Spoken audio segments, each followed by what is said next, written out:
આપણને પ્રશ્ન થાય કે મને સ્ટ્રગલ જેવું કેમ લાગે છે, મારો મૂડ કેમ ઓફ થઈ જાય છે, મને કેમ એકદમ ગુસ્સો આવી જાય છે, હું કેમ એ લેવલના નિર્ણયો નથી લઈ શકતો, મારા જીવનની અંદર કેમ એક લેવલ કરતા હું આગળ નથી વધી શકતો, તો તેના પાછળ આ કારણ રહેલા છે. ઉઠતાની સાથે તમે કોઈ પણ ન્યૂઝ જોઈ લો છો, ઉઠતાની સાથે તમે વોટ્સઅપનો કોઈ પણ રીતનો મેસેજ ચેક કરી લો છો, ઉઠતાની સાથે કોઈ પણ એ રીતની તમે અનપ્રોડક્ટિવ રીલ જોઈ લો છો.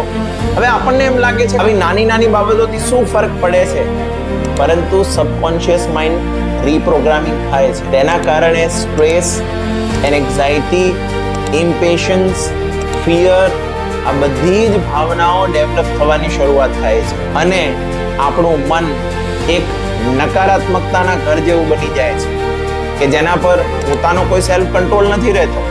તો આવતીકાલે સવારે તમારા મોબાઈલ ફોનને અડતા પહેલા, દુનિયાના ઘોંઘાટની અંદર પ્રવેશતા પહેલા તમારી જાતને પ્રશ્ન પૂછો કે હું મારી જાતને કેવી રીતે રીપ્રોગ્રામ કરવા માટે જઈ રહ્યો છું, અને જે જવાબ તમને સાચો લાગે તેના પર એક્શન લઈ અને ધીરે ધીરે એ સફળ ગ્રેજ્યુઅલ હેબિટ્સ બનાવો.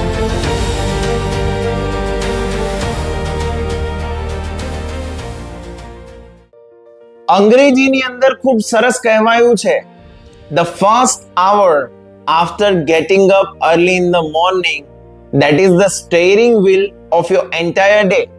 જી હા, એટલે કે તમારા સવારમાં ઉઠ્યા પછીનો 1 કલાક એ તમારા દિવસની ગાડીનું સ્ટીયરિંગ વ્હીલ છે, એટલે કે નક્કી કરશે કે ડાયરેક્શન કઈ બાજુમાં જવાની છે. અને ગુજરાતીમાં પણ કહેવાયું છે કે જે લોકો સવારને જીતે છે એ લોકો ધીમે ધીમે જીવનને જીતી જાય છે. પરંતુ મારે અહીંયાથી એક સિનારિયોની વાત કરવી છે. માની લો કે 2 વ્યક્તિ છે, પર્સન એ અને પર્સન બી. પર્સન એ સવારે ઉઠતાની સાથે જ દિવસ જે છે તેને એટલું બધું પ્રાધાન્ય નથી આપતા. એમને એવું લાગે છે કે ઉઠવાનું છે ને, કામ કરવાનું છે ને, તો એ પ્રમાણે પોતે જે છે મોર્નિંગની શરૂઆત કરે છે. અને પર્સન બી છે એ કોન્શિયસલી સવારની શરૂઆત કરે છે. હવે પર્સન એ જે છે ઉઠતાની સાથે મોબાઈલ ચેક કરે છે, વોટ્સએપ, સોશિયલ મીડિયા, રીલ આ બધું ગોથરું કરે છે, ન્યૂઝ, અને પછી ધીરે ધીરે એમનું જે રૂટીન છે એ પ્રમાણે કરીને પછી એમનું દિવસનું કામ શરૂ કરે છે. જ્યારે પર્સન બી છે ઉઠતાની સાથે કશું બોલતા નથી, એકદમ સાયલેન્સ, પ્રાર્થના કરે છે, ગ્રેટિટ્યુડ શેર કરે છે અને પોતાનો બેડ બનાવે છે. જે જગ્યાએ પોતે સૂતા હોય પથારીને પોતે વ્યવસ્થિત કરી દે છે. પછી પોતે કોઈ પણ એક પ્રોડક્ટિવ હેબિટને ફોલો કરે છે. કંઈક સારું એવું રીડિંગ પોતે કરે છે, અથવા પોતે જર્નલિંગ કરે છે, અથવા થોડી વાર પોતે કસરત કરે છે, અથવા તો જે કોઈ પણ 1-2 હેબિટ એમને નક્કી કરી છે એ પ્રમાણે કરે છે. અફર્મેશન્સ બોલે છે અને પછી એમના રૂટીનની પોતે શરૂઆત કરે છે. હવે મારો તમને પ્રશ્ન છે કે લોંગ ટર્મની અંદર આ બંને વ્યક્તિઓમાં સફળતાનો રેશિયો તમને શું લાગે છે કે કોના જીવનની અંદર આપણને વધારે જોવા માટે મળશે? તો તમે ચોક્કસપણે કહી શકશો કે પર્સન બી. કેમ કે એવું ક્યારે નથી કહેવાતું કે સફળતા હંમેશા બપોર બનાવે છે. હંમેશા એવું જ કહેવાય છે કે જે લોકો સવારને બનાવે છે એ જીવનને બનાવે છે. એટલે કે સવાર એ સફળતાનું રહસ્ય છે. Success is secretly created in the first hour after you get up. કેમ કે મિત્રો, સવારનો જે સમય છે ને એ નોર્મલ ટાઈમ નથી. આ સમયની અંદર જ્યારે આપણે ઉઠીએ છીએ ત્યારે એક આલ્ફા સ્ટેટ નો એ સમય છે, એક મેન્ટલ સ્ટેટ છે કે જેની અંદર આપણા માઇન્ડની ફ્રીક્વન્સી 8 થી લઈને 12 હર્ટ્ઝ વચ્ચેની હોય છે.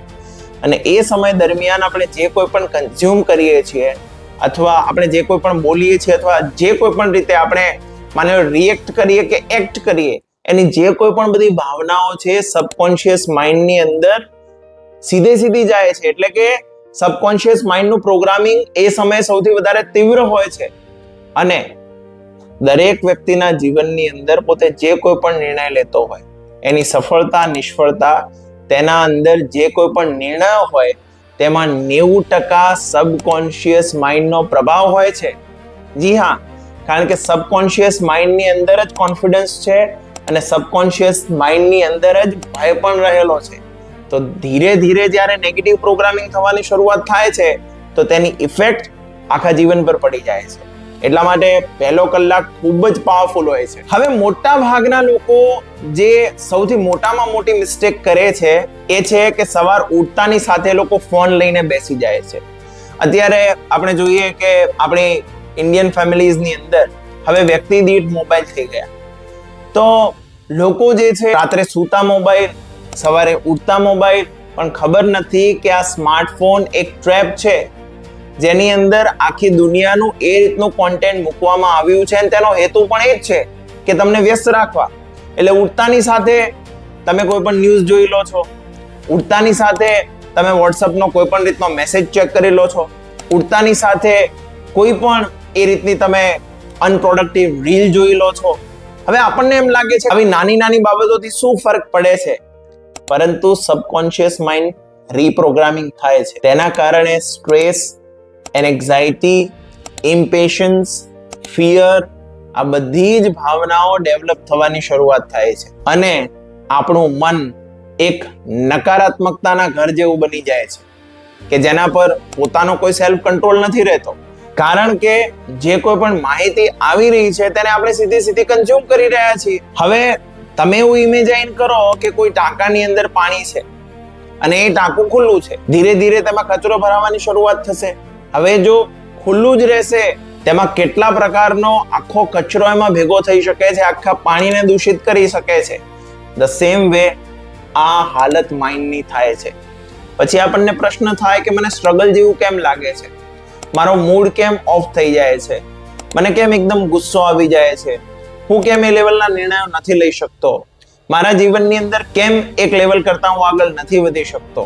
તો તેના પાછળ આ કારણ રહેલા છે. હંમેશા યાદ રાખજો, તમારું માઇન્ડ ક્યારેય અબન્ડન્સ ક્રિએટ નથી કરી શકતું જો તમારી સવારની શરૂઆત અનપ્રોડક્ટિવ હેબિટ્સ એટલે કે કેઓસ એટલે કે મૂંઝવણોથી શરૂ થાય કે જેની અંદર પોતાનો કોઈ સેલ્ફ કંટ્રોલ જ નથી. અને તમે મિત્રો નોટિસ કર્યું છે કે દુનિયાની અંદર જે કોઈ પણ આધ્યાત્મિક મહાનુભાવો છે, સફળ એથ્લેટ્સ છે, આ બધા જ તેમની સવારને પ્રોટેક્ટ કરીને રાખે છે.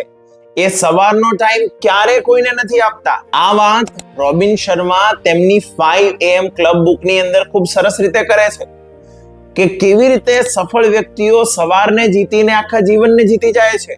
હવે તેની અંદર તમે દુનિયાના કોઈ પણ ધુરંધરોને લઈ લો. આપણે બોલિવૂડના જે પ્રખ્યાત એક્ટર છે અક્ષય કુમાર, તેમની સવારની 4 વાગે ઉઠવાની હેબિટ અત્યારે એમની સફળતાનું સૌથી મોટામાં મોટું રહસ્ય છે.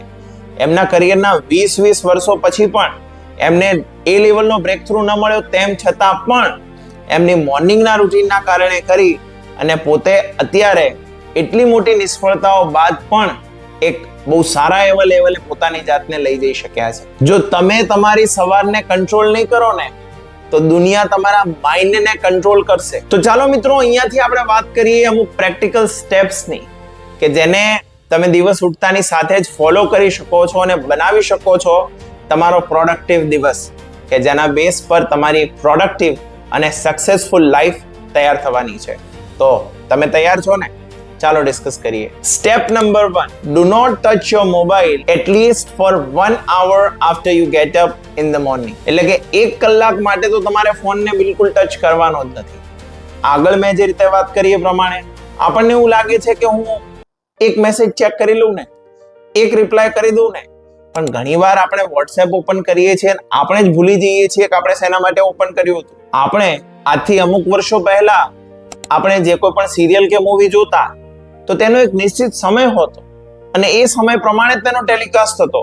પણ અત્યારે તમે ચેક કર્યું છે કે સોશિયલ મીડિયામાં તમે જે કોઈ પણ કોન્ટેન્ટ જુઓ છો, યુટ્યુબમાં હોય કે કોઈ પણ પ્લેટફોર્મ પર, તેનો કોઈ છેડો જ નથી. એ સતત તમને બતાવ્યા જ કરે છે, સતત તમને બતાવ્યા કરે છે. તેનું કારણ એ છે કે એ લોકોને તમારું અટેન્શન જોઈએ છે, કારણ કે your attention is equal to there money. તો બી કેરફુલ કે તમારું અટેન્શન સવારમાં તમે કોઈને આપી રહ્યા છો કે તમે અટેન્શન પોતાના પર રાખી રહ્યા છો. એટલીસ્ટ આવનારા 7 દિવસ માટે તમારા ફોનને દૂર રાખીને જુઓ. પછી તમે જોશો કે તમને કેવી રીતે ગ્રેજ્યુઅલી એ ચેન્જ દેખાવાની શરૂઆત થાય છે. સ્ટેપ નંબર 2, ત્યારબાદ તમારે શાંતિથી ઉઠતાની સાથે બેસવાનું છે. 2, 3, 4 ઊંડા શ્વાસ લો, 2 હાથ જોડો. આપણા ઋષિમુનિઓ બહુ પાવરફુલ હતા. અને અત્યારે પણ છે. એ લોકોએ આપણને કેમ આપ્યું કે કરાગરે વસ્તે લક્ષ્મી, કરમૂલે સરસ્વતી, કરમધ્યે તુ ગોવિંદ? કારણ કે એમને ખબર છે કે ગ્રેટિટ્યુડ નો પાવર શું છે. તમે વિચાર કરો કે આ વિશ્વએ, ઈશ્વરે, ભગવાને આપણને કેટલી બધી બાબતો આપી છે. આપણા સ્વજનો, આપણા માથા પર જે છત છે, આપણે બોલવાની, હરવા ફરવાની શક્તિ, જે કોઈ પણ નાની મોટી બાબત, જે કોઈ પણ અનુકૂળતા આપણા જીવનમાં છે. અરે રોજ રાત્રે 10 લાખ લોકો સૂવે છે પણ સવારે ઉઠતા નથી, તો આપણે ઉઠ્યા છીએ. It means that is the grace. તો સવારની શરૂઆત એ તમે પ્રાર્થનાથી કરી શકો, ગ્રેટિટ્યુડથી કરી શકો. બહુ નાની એવી વાત છે, પરંતુ જો તમે આટલી બાબત ઇમ્પ્લિમેન્ટ કરવાની શરૂઆત કરી કે આજે મને એક નવો અવસર મળ્યો છે, નવી સવાર મળી છે, ભગવાન તારો આભાર, આજના દિવસની અંદર હું મારું શ્રેષ્ઠ પ્રદર્શન કરીશ, તો તમે યુનિવર્સ સાથે, ઈશ્વર સાથે તમારું એક જોડાણ બનાવવાની શરૂઆત કરી દો છો કે જેનાથી તમારો મેનિફેસ્ટેશનનો પાવર અનેક ગણો વધી જાય છે. કોઈ પણ એક બાબત માટે તમે થેન્ક યુ કરી શકો. Thank you for the new day, thank you for this life, thank you for the opportunity two grow. કારણ કે ગ્રેટિટ્યુડ તમારા મેન્ટલ સ્ટેટને સ્ટ્રેસમાંથી અબન્ડન્સમાં લઈ જાય છે. સ્ટેપ નંબર 3 છે કે મિત્રો, ઉઠ્યા બાદ તમારી જે બેડ શીટ જે છે અથવા તમારું જે કોઈ પણ બેડ છે એને વ્યવસ્થિત બનાવી દો, તેને વ્યવસ્થિત કરી દો. કારણ કે એ તમારી પ્રોડક્ટિવિટી દર્શાવે છે અને તમારા દિવસનો સૌથી પહેલો ટાસ્ક તમે બહુ વ્યવસ્થિત રીતે એક્ઝિક્યુટ કર્યો છે એ દર્શાવે છે. તો take that responsibility and after that ફક્ત 15 થી 20 મિનિટનો તમે સમય આપો કે જેની અંદર તમારી બોડીને મૂવ કરો, વોક કરો, એક્સરસાઇઝ કરો, સ્ટ્રેચ કરો, યોગા કરો, સાયકલિંગ કરો. કારણ કે આપણા શરીરની અંદર ઉર્જા છે, એ ઉર્જાને ચેનલાઇઝ કરવી ખૂબ જ જરૂરી છે. કારણ કે આ જ ઉર્જા આખા દિવસ દરમિયાન આપણને હેલ્પ કરે છે આપણા જે કોઈ પણ ટાસ્ક છે તેને પીસફુલી એક્ઝિક્યુટ કરવામાં. કારણ કે જ્યારે તમે આ બધી એક્ટિવિટીઝ કરો છો તેનાથી ઉર્જા ચેનલાઇઝ થાય છે, તેનાથી માઇન્ડ જે છે ફ્રેશ થાય છે અને તમને એક અનેરી શાંતિનો અનુભવ થાય છે. અને યાદ રાખજો, સફળતા માટે અથવા કોઈ પણ પ્રકારના વિકાસ માટે શાંતિ એ સૌથી પહેલી શરત છે. આ ફોલો કર્યા બાદ સ્ટેપ નંબર 4 છે કે તમે વિઝ્યુલાઇઝ કરો તમારું કોન્ફિડન્ટ વર્ઝન, તમારી હેલ્ધી બોડી. આજનો દિવસ તમે કેવી રીતે લીડ કરવાનો છો, આજના દિવસમાં તમને કેવી કેવી સફળતાઓ મળવાની છે, આજનો દિવસ તમે એઝ અ મની મેગ્નેટ જે છે પોતાની સેલ્ફને ઓપરેટ કરવાના છો. આજે 10 દિશાઓમાંથી સફળતાઓ તમને મળવાની છે. જુઓ, 2 બાબત છે, એક નેગેટિવિટી અને એક પોઝિટિવિટી. તમારે શું જોઈએ છે? What you. જીવનની અંદર અમુક બાબતો એવી હોય છે જેને આપણે કંટ્રોલ નથી કરી શકતા, પણ અમુક બાબતો એવી ઈશ્વરે કરીને મૂકી છે કે જે આપણા હાથમાં છે. એટલે કે તમે જે સંકલ્પો કરો છો એ સિદ્ધ થાય છે. તો તમે નકારાત્મકતાને એટ્રેક્ટ કરશો તો નકારાત્મકતા મળશે, પણ જો તમે સકારાત્મકતાને એટ્રેક્ટ કરશો તો તમને સકારાત્મકતા જ મળશે. બની શકે કે થોડા ઓછા સમય દરમિયાન તમને નિષ્ફળતા જેવું લાગે. જો સતત તમે તમારી જાતને કહેતા રહ્યા કે મારા જીવનમાં જે કંઈ થઈ રહ્યું છે ફક્ત અને ફક્ત મારી પ્રોગ્રેસ માટે જ થઈ રહ્યું છે, તો તમને લોંગ ટર્મની અંદર દેખાશે કે બાજી બદલાઈ રહી છે અને જે કંઈ પણ ઘટ્યું એ શા માટે ઘટ્યું હતું, એ સારા માટે ઘટ્યું હતું. You will understand the game. And step number 5, એક ડાયરી મેન્ટેન કરો અને રોજની 3 ટોપ મોસ્ટ પ્રાયોરિટી લખો. તમારા જે કોઈ પણ ગોલ છે, હેલ્થનો, રિલેશનશિપનો, કરિયરનો, મનીનો, જે તમે લક્ષ્ય નક્કી કર્યું હોય તેમાં આજના દિવસમાં કઈ એવી 3 એક્શન્સ છે જે તમે લેવાના છો, નાની મોટી જે કંઈ પણ, એ તમે નોટ ડાઉન કરો અને ડેઈલી લખો. આટલું એટલીસ્ટ આવનારા 7 દિવસ માટે તમે ફોલો કરી જુઓ એન્ડ યુ વિલ ટેલ મી કે કયા લેવલના રિઝલ્ટ તમને મળે છે. મિત્રો, સવારની સફળતાનું રહસ્ય એવું છે ને કે જો તમે ઇમ્પોર્ટન્સ સમજો તો મોર્નિંગનું રૂટીન એ ફક્ત પ્રોડક્ટિવિટી માટે નથી, આ પોતાની એક આઈડેન્ટિટી ક્રિએશન માટે છે. જ્યારે તમે રિપીટેડલી આ રીતે એક્શન્સ લઈ અને સ્ટેપ બાય સ્ટેપ પ્રોસેસને ફોલો કરી તમારી સવારને બનાવો છો ને, ત્યારે તમારા માઇન્ડની અંદર ક્લેરિટી આવે છે, તમે ડિસિપ્લિન બનો છો, તમારું ગ્રેટિટ્યુડ એટલે કે વિશ્વ સાથેનો સંવાદ તેની ફ્રીક્વન્સી વધે છે અને તમે મોર ફોકસ બનો છો કે જેના બેઝ પર તમારી એક્શન્સ એ દિશામાં જાય છે કે ખરેખર જે દિશાની અંદર તમારા લક્ષ્યોની પ્રાપ્તિ થવાની છે. અને આ જ રીતે તમે તમારા ઓલ્ડ સેલ્ફને નકારી અને નવી આઈડેન્ટિટીના ઘડતરની અંદર આગળ વધાવો છો.